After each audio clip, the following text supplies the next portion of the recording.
ছাত্র জনতার গণ অভ্যুত্থানকে চূড়ান্ত সফলতায় নিতে হলে কেউ দখলদারিত্বে লিপ্ত হবেন না, দখলদারিত্বে সহায়তা করবেন না, কেউ দয়া করে দুর্বলের উপর আঘাত হানবেন না, কেউ দয়া করে নিজেদের হাতে আইন তুলে নেবেন না। প্রতিশোধ প্রতিহিংসা নয়।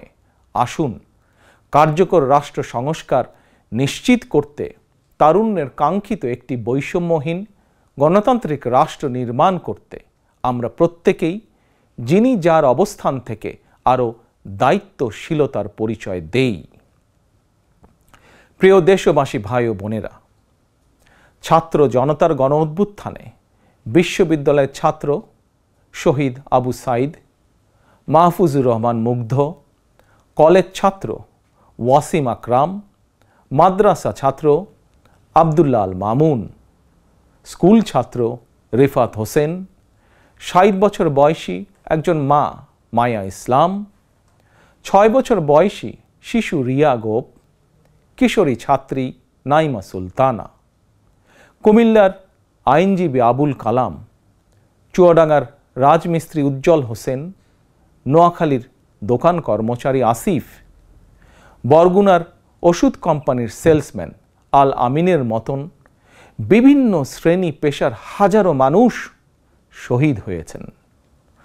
অসংখ্য মানুষ দেশের বিভিন্ন হাসপাতালে চিকিৎসাধীন রয়েছেন।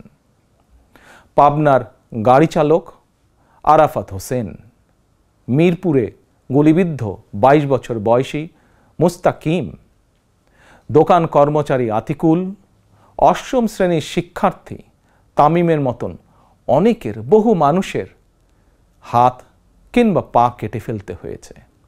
শত শত মানুষ দৃষ্টিশক্তি হারিয়ে ফেলেছেন, অন্ধ হয়ে গিয়েছেন চিরতরে, পঙ্গু হয়েছেন শত শত মানুষ চিরতরে। অসংখ্য প্রাণের বিনিময় ৫ই আগস্ট অর্জিত স্বাধীনতায় গণতান্ত্রিকামী মানুষ আরও একবার স্বাধীনতার স্বাদ উপভোগ করলেও হাসিনা পতন আন্দোলনে যেসব পরিবার তাদের সন্তান স্বজনকে হারিয়েছেন কিংবা আহতদের চিকিৎসা করাতে গিয়ে যেসব পরিবারে অসহনীয় দুর্দশা নেমে এসেছে, সেসব বীর সন্তানদের ঘরে মুক্তির স্বাদের সেই ছোঁয়া এখনো লাগেনি।